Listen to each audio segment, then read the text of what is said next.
The condor, the world's largest bird of prey, inhabits the remote mountains of South America. The condor has given its name to a new weapon of mass terror, a missile being developed by Argentina in a secret hilltop bunker.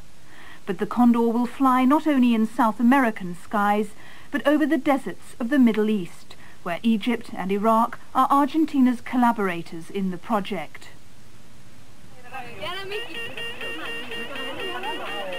Here, a chemical attack is Israel's nightmare. Her army trains for such an emergency. They fear that a Condor missile equipped with a poison warhead could be aimed at Israel's cities. This prospect has thrust the issue of missile proliferation to the top of the West's political agenda. The acquisition of the ballistic missile capability is on the march, and therefore there is more attention being paid to this. It's probably one of the reasons that we're having this interview right now. There is much more of an interest in the acquisition of this ballistic missile capability by countries that didn't have it before. And then you take not just the ballistic missile capability, but add a chemical warhead to that.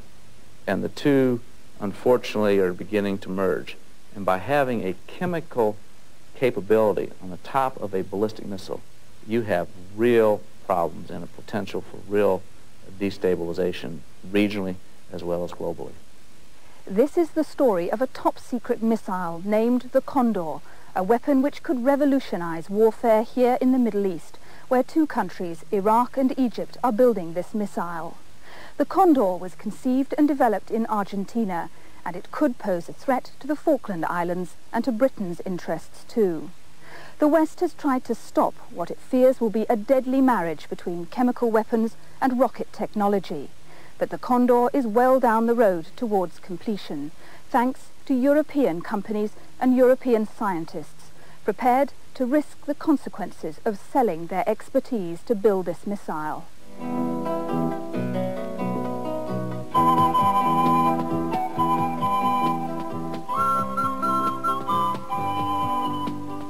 The Condor was conceived in Argentina in the early 1980s, the pet project of the commander of the Air Force. A site was chosen in the province of Cordoba. Argentina's observatory and satellite ground station are conveniently nearby. The military control the billion-pound program based at Faldo del Carmen in the Sierra Chica Mountains. Here, a series of reinforced bunkers have been built deep into the mountain. Inside are laboratories for assembling and testing missile parts.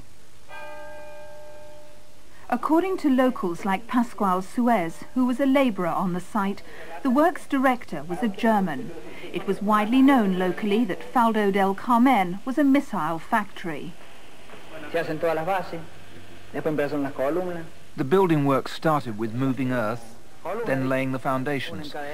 There were at least 8 or 10 buildings, and it took 3 years to build, finishing in 1986. It was the German who was the boss. He managed everything: materials for the site, transport. Computers were brought in on closed trucks and containers. Nobody knew a thing.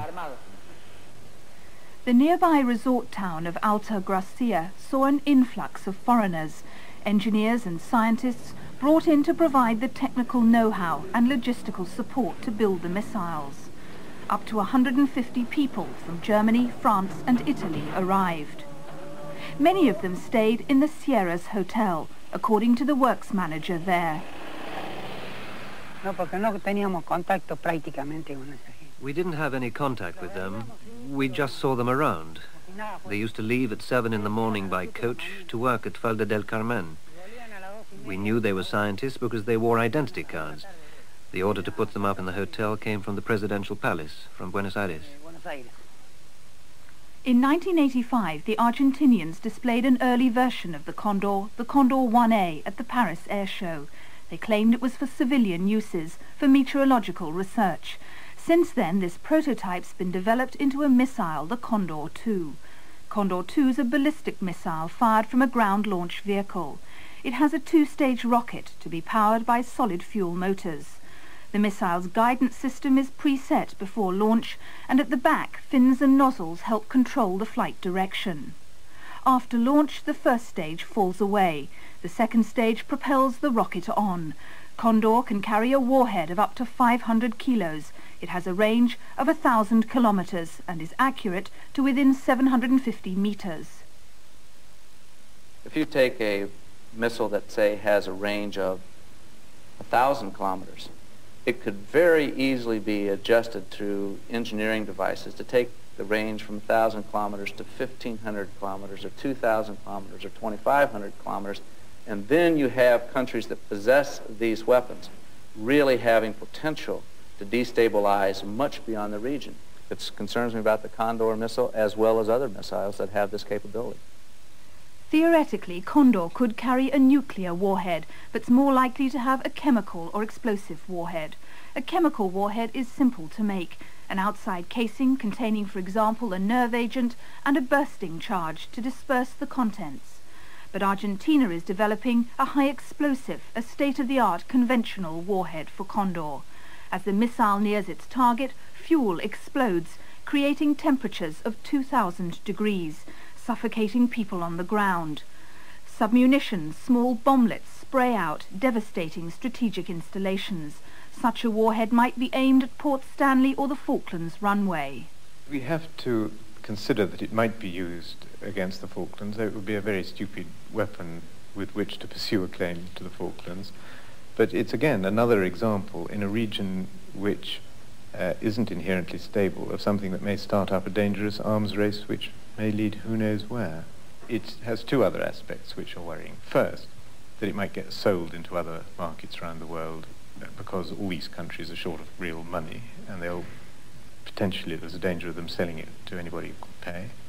And second, according to the Argentinian press, the partners, Egypt and Iraq, are Middle Eastern partners, and that is, of all regions, the region where it's easiest to imagine a scenario where the introduction of medium-range rocketry leads pretty swiftly to war.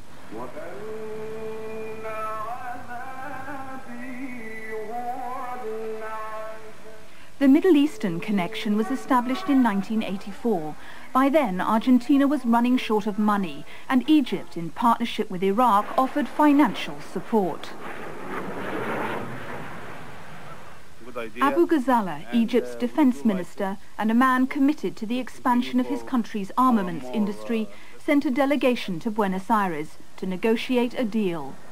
Egypt, supported by Iraq, provides the bulk of the money. In return, both countries will eventually be able to produce their own Condor missiles in the Middle East.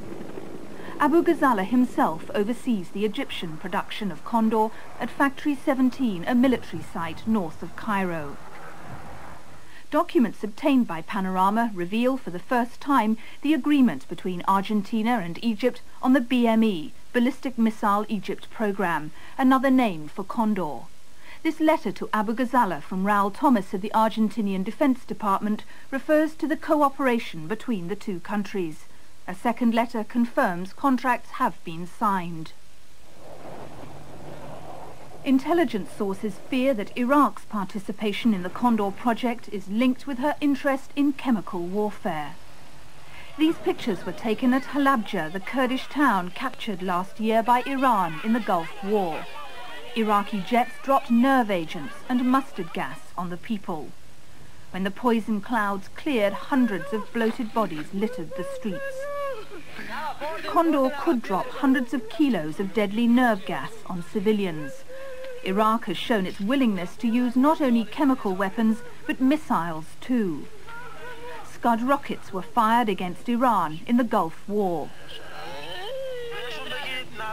The Israeli military say Tel Aviv is vulnerable to Condor missiles launched from both Cairo and Baghdad, missiles that could be equipped with chemical warheads. In some sense, the growing focus of the world public opinion about this issue is dealing, with the problem of closing the barn door after the horses already ran away. But the use of these missiles during the Iraq-Iran war and the use in the same war of chemical warfare agents, even if not by missiles, makes the whole problem more severe and more serious for the future.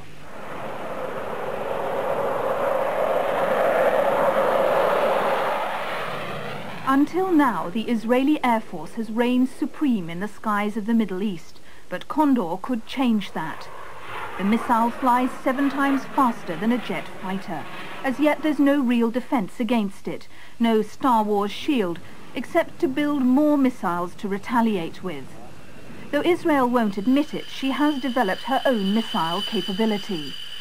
This rocket race alarms the West. The chemical dimension is an added fear. Our understanding of the Condor system is that it's not an especially accurate missile, so that being fitted with a conventional warhead or with a nuclear warhead, we wouldn't hit the broadside of a barn, we say. It's just not a very keenly accurate system. It might much more be suited to carrying a chemical warhead as a terror weapon, and it has all the flavor of being that sort of system. It's all too easy to imagine a scenario, for example, in the Middle East, where you might get the Israelis believing that they were threatened by weapons that could only be effectively surprise attack weapons. That is, they wouldn't have any purpose as defensive weapons, and that the Israelis on past form might take that as an invitation to make preemptive strikes. And I think there is a clear step downwards towards the abyss in spreading these kind of missiles.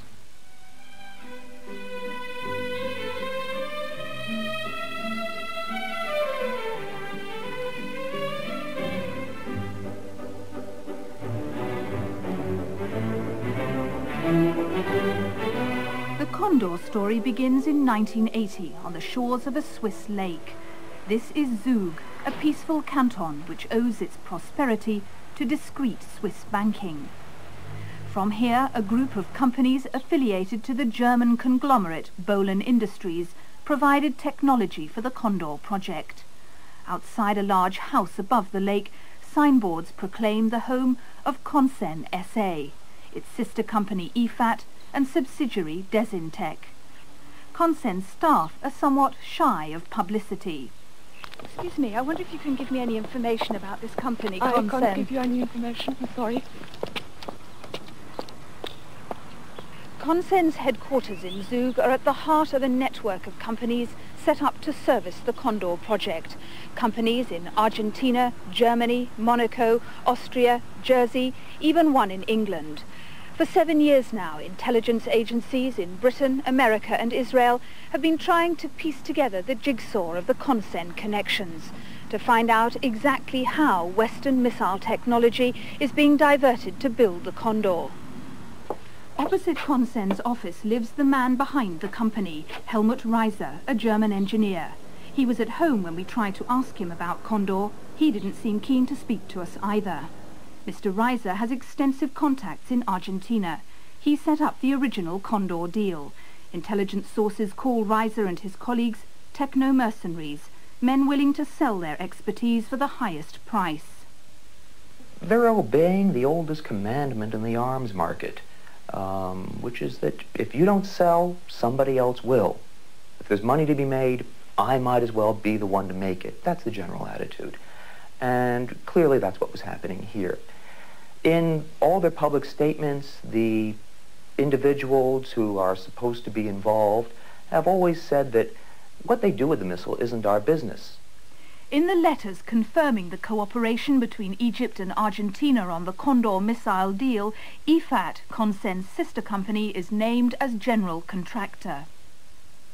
Around 1984, the Argentine program became fairly well known in missile circles, and the foreign engineers that were most heavily involved, apparently from West Germany, began to bring the two countries, Egypt and Argentina, together. In the one, they had a client who wanted to build a missile, and in the other, they had a nation without the technology, but who wanted to buy. And the Germans seem to have been the key brokers there, although both governments clearly were very interested themselves. By the mid-1980s, the Washington administration and its Western allies realized they no longer controlled what had been an exclusive missile club. Alarmed about Third World missile proliferation and concerned at the part played by European companies in transferring technology, they decided to act. In 1985, the United States administration persuaded Western governments to lay down informal guidelines to stop the spread of missile technology to third world countries. And in April 1987, President Reagan announced that 7 industrialized nations, including the USA, Britain, Germany and Italy, had signed a formal missile technology control regime. The MTCR, as it's called, requires its signatories to impose export controls on the technology needed for missiles. It was intended to stop countries like Argentina from developing projects like the Condor. The MTCR may have slowed such programs down, but it hasn't stopped them. It is a good faith effort to move forward and say, how can we deal with this in a collective way? I can say this, that if we did not have the missile control regime, the situation would be far worse than it is today. The situation has gotten worse in a sense, but it would have gotten much worse if we did not have this regime that is seriously looking at the problem, offering remedies. Until recently, Dr. Steve Bryan headed the Pentagon department which polices the transfer of missile technology. An impossible task, he says. Each country has different export restrictions, and existing laws can't prevent the transfer of knowledge or restrict the movement of individuals. I'm not clear in my own mind the degree to which we in the West are really serious about controlling missile technology. I think we're serious about trying to convince the public that we're controlling missile technology, but if we want to be serious, we sure are doing it the wrong way in terms of implementing a regime that can work. The Missile Technology Agreement is a promise without institutions. It's a promise without laws, and it's unenforceable. The countries developing Condor and the techno-mercenaries of the Consen group were determined to get round the new rules. Last summer, California was the scene of a daring attempt to smuggle missile components out under the noses of the US authorities. March the 19th, 1988, American Airlines Flight 123 arrives at Sacramento. Amongst the passengers was an Egyptian, Colonel Al-Gamal. He was met by Abdelkader Helmi, an Egyptian scientist living in California. Unknown to them, they were being followed by customs agents. Helmi drove his guest to a local motel, the La Quinta Inn.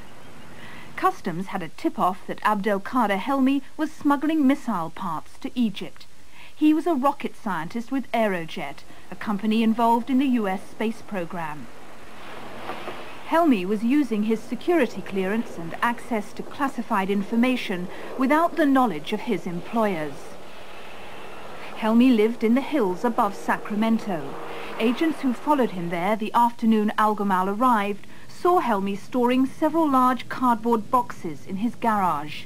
These boxes accompanied the two men on a flight to Washington 2 days later, where it became clear this operation involved the Egyptian embassy. Al-Gamal and the boxes were driven by diplomatic car to a house in T Street used as a residence for embassy employees. Al-Gamal returned to Cairo. The boxes stayed in the embassy.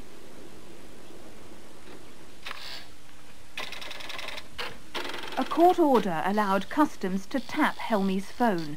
Panorama has obtained the transcripts of Helmi's conversations with his control, Colonel Yusuf, an Egyptian diplomat in Austria.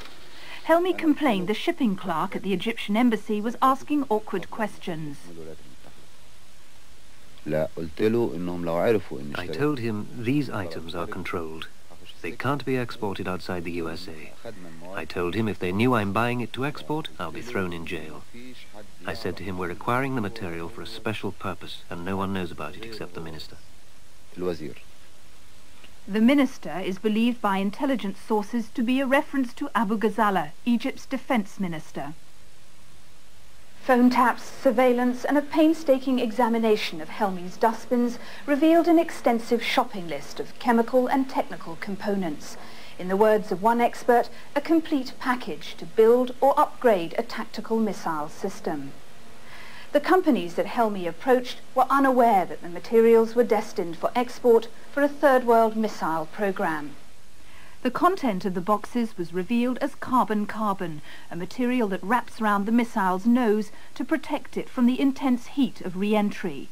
2 missile nose cones were on the list, a microwave telemetry antenna suitable for a tactical missile system, and rocket fuel ingredients, antioxidant 2246 and powdered aluminium, MAPO, a rocket propellant component, and versamide 125, a rocket glue. As soon as we realized the technology, we knew we were doing something very large. And when we introduced or were able to identify the fact that you had diplomatic type ties to it, we knew that it was a very sensitive investigation. Customs had to act when phone taps revealed the boxes had been taken to Baltimore Airport. They were seized as they were being loaded onto an Egyptian Air Force flight to Cairo. Helmi will stand trial in August for conspiracy to violate export control laws. Abu Ghazala's part was played down. Egypt's a major US ally. The affair was embarrassing for both countries. Carbon-carbon is used at the 2 hot ends of the missile, the re-entry vehicle and the engines, the guidance systems down by the engines, the steering vanes and such. Those are 2 key areas, and there are no easy substitutes. There are no other obvious technologies to turn to, and these are not things that third world countries can manufacture themselves. They've got to get it from somewhere. And what the case showed was that these countries will turn anywhere, even to stealing from very close allies, in order to get the technology they believe they need. Helmi's dustbins revealed that the Consen EFAT group was financing the smuggling operation. EFAT wired checks for over $1 million to Helmi's account via a German bank. 2 months later, the techno-mercenaries received a warning. Their activities hadn't gone unnoticed. –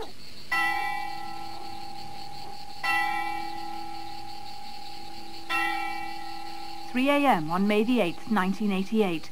The square in Sperased, a village in the south of France. A Peugeot car belonging to Eckhard Schrotz, a wealthy German living here. A powerful bomb destroyed the Peugeot.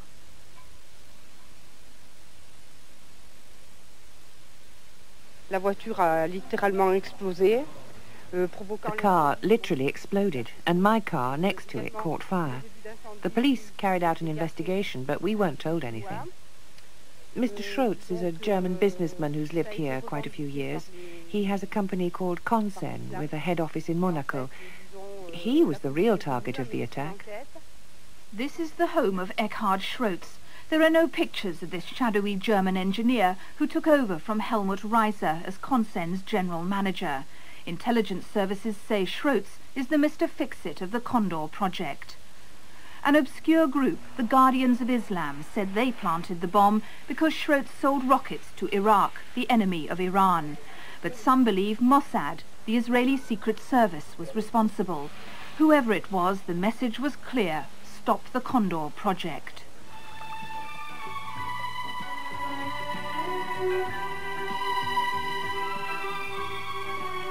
The bombers knew that Schrotz was channeling technology through a second Consen office in Monaco, the tiny but wealthy principality where no one inquires too closely into a company's dealings.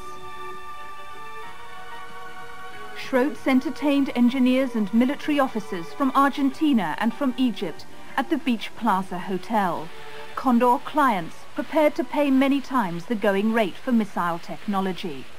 Today, Mr. Schrotz spends his time behind the walls of his villa in Sperased, protected by cameras and electronic gates, and by local gendarmes who've advised him not to talk to journalists. Visitors are threatened with arrest. Mr. Schrotz is a frightened man. So too is his caretaker, the man who normally drove the Peugeot. Listen, when you see your car burning in the middle of the night, it has an effect on you. I can't say anything because I don't want it to happen again. I've got nothing to do with it. I'm not involved in all this. I'm just the man's chauffeur. It's dangerous to stir all this up again. People's private lives are at stake. Since the car bomb, the Consen Group worldwide has tried to keep a low profile. But we've traced 9 companies, 4 in Argentina, 5 in Europe, involved in the Condor project. Consen and EFAT, the main companies, are still based in Zug. But a third company in Salzburg, Austria, is now active in the missile's development. This company is called Delta Consult. Good afternoon. We're from the BBC. We visited Delta Consult in Salzburg. We understand that this company is involved with the Condor project with missile technology. This is definitely not. Not true? Not true. Do you have any connection to the Consen group? No, definitely not. To IFAT? Not, definitely not. But Austrian business registers confirm the major shareholder in Delta Consult is IFAT. Neither Austria nor Switzerland are signatories to the missile agreement, but Germany is, and the Consen Group has a majority holding in a German company, PBG, located in Freising, a town north of Munich. Intelligence services believe these Consen companies have acted as a conduit for technology and expertise from some of Europe's biggest defence contractors, who've supplied the launch truck for Condor II, elements of the guidance system, the engines and the specialist fuels needed for them, and equipment for assessing the missile's performance. Panorama has obtained Consen internal documents dated after the missile control regime was implemented. These name a number of companies, describing them as most important in cooperation and as subcontractors. First on the list is the giant German industrial group Messerschmitt Bölkow Blohm, MBB.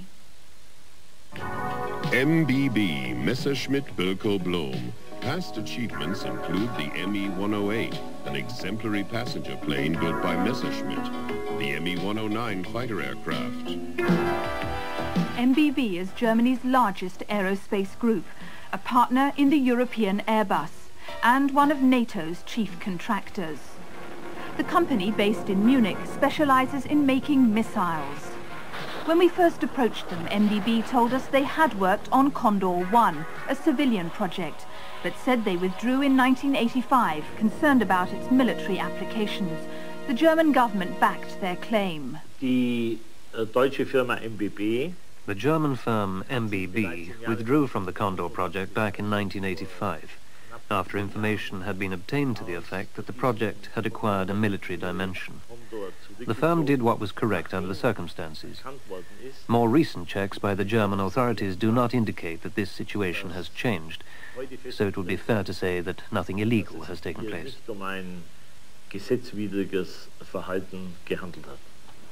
But despite German assurances, the Israeli government, for one, believe MBB has not severed all its links with Condor. We do know that Messerschmitt Bölkow Blohm, the MBB West German firm, is the overall responsible for the overall planning of the project and for various systems in it. Do you have evidence that MBB has been involved in the Condor project? I have no evidence here in this room, but it is well known. I'm sure that every intelligence service in the Western world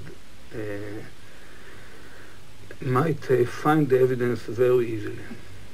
MBB dispute this accusation of continuing involvement in the Condor project, but Panorama understands the part they've played is more significant than they're prepared to admit. One of the company's divisions, MBB Transtechnica, specializes in missile programs and technology transfer. It provides rocket testing laboratories and specialist engineers. To begin with, Transtechnica worked openly on Condor. But even after MBB say they began to pull out of the project, sources in the company say this division continued work in Argentina without the MBB chairman's knowledge. Transtechnica delivered a laboratory for measuring the missile's ballistic curve and worked on Condor's warhead. This is the high-security Munich home of the elusive Adolf Hammer, former MBB head of military research, responsible for Transtechnica's Condor work. The man MBB sources say continued to work on Condor in Argentina. Hammer's now a director of IFAT and works from Delta Consult's Salzburg office. MBB have banned him from their premises, but intelligence sources say he maintains links with his old colleagues inside MBB who are still working on Middle Eastern missile projects. MBB management have refused to be interviewed. They've given us a short statement, admitting now that the company carried out a feasibility study for Condor II, a military project, as late as 1987. They say they withdrew when they became suspicious about how Argentina intended to use the Condor II. However, MBB have admitted to us that they are still supplying parts for a missile research laboratory in Iraq, a laboratory due to go into operation this summer. They say that obtaining the necessary export licenses was not MBB's responsibility, and that no German regulations were broken. The Iraq Missile Laboratory MBB is involved in is near the town of Mosul. This top-secret site is called SAD-16. These pictures were taken secretly at SAD-16. Iraq claims the project's a civilian one, but Western agencies say it's a research laboratory for Condor and other missiles. This plan of SAD-16 shows launch pads, wind tunnels, a hangar for prototypes and chemical laboratories. The building work, begun in 1983, was supervised by a German company, Gildemeister Projector. Panorama has obtained a copy of the contract for SAD-16. In it, the Iraqi government confirms Gildemeister and its partner, MBB, will provide technical assistance in research and development. Attached is a detailed list of laboratory equipment, which experts say could be applied to missile research and production. Gildemeister say they obtained government clearance for what they believe to be a civilian project, yet MBB and Gildemeister are supplying apparatus including equipment for studying aerodynamics, fuel production, the flight path of missiles, antennas and microwaves. Back in Germany, MBB kept the SAD-16 contract secret, even from some members of the board like Klaus Merens, the representative of IG Metall, the metalworkers' trades union. He heard rumours MBB had supplied rocket laboratories to Iraq and to Egypt. We asked for information about these exports of MBB, and we got information from the management, of course confidential information, and we heard that MBB was involved in transferring technology which at least could be used and was intended to be used for military purposes, especially in a number of countries in the Middle East. And what did MBB say was the reason that they were still involved in this trade after Germany had signed a missile technology control regime? Well, concerning these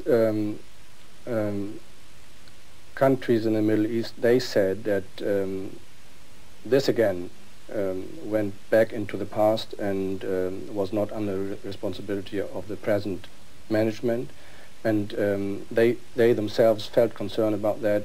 They would like to move out of this business, but were not able because of obligations they had according to the treaties they signed. So the contracts are still ongoing? It seems they are. I think we're going to have more information in the very near future, but it seems that the contracts are still valid and still going, yeah. Why don't they cancel those contracts? Well, again, we were told that this would cost the company a large amount of money, and for this reason it's not possible to withdraw from these contracts immediately. The German Export Bureau polices the transfer of military technology, including that covered by the missile agreement. December's revelations that German companies were involved in a Libyan chemical weapons plant at Rabta caused this office and the government acute embarrassment. A note on a computer reminds them of that. The government says checks are tighter now, penalties tougher. With missile components, staff check export applications against equipment controlled under the MTCR agreement. But a missile consists of hundreds of parts, many with civilian as well as military uses. This office depends on companies telling them what the parts going to places like SAD-16 are intended for. Do you think the government knows of MBB's involvement? If so, why hasn't it acted sooner? It has become clear that the instruments of control that the government uses are not very effective. And, well, my information is that all these contracts were licensed by the government.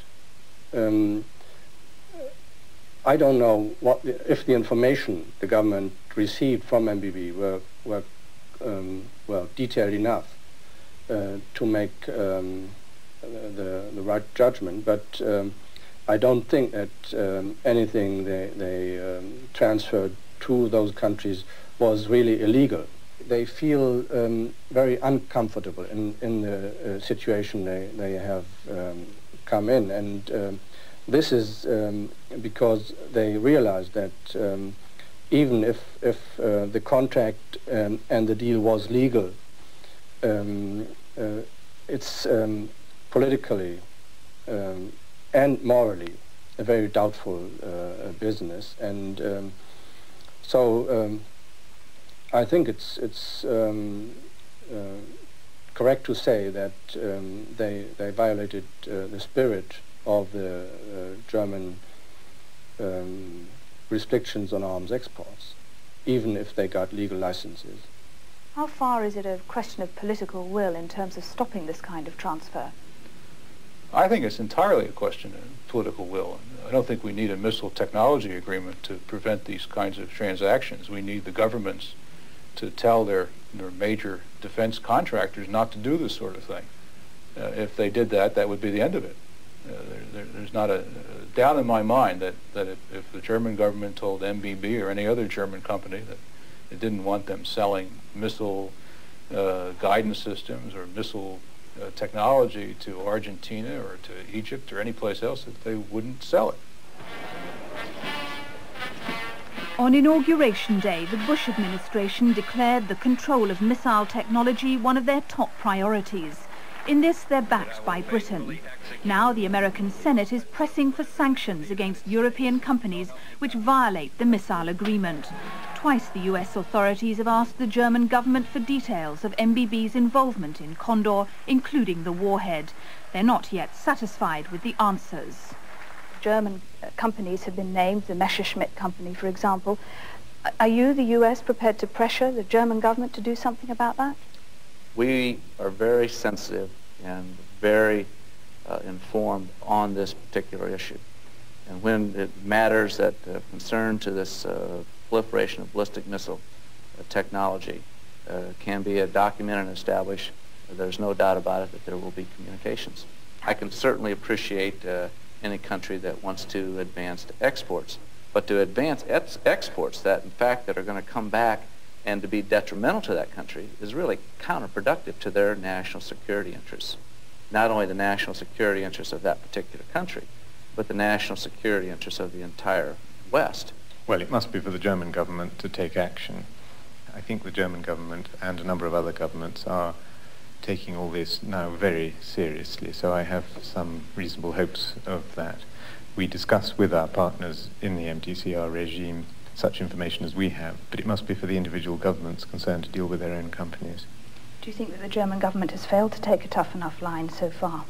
Well, I think there were questions certainly put by the Americans before the Raptor affair, but I have to say that I think the German government is now taking these matters very much more seriously.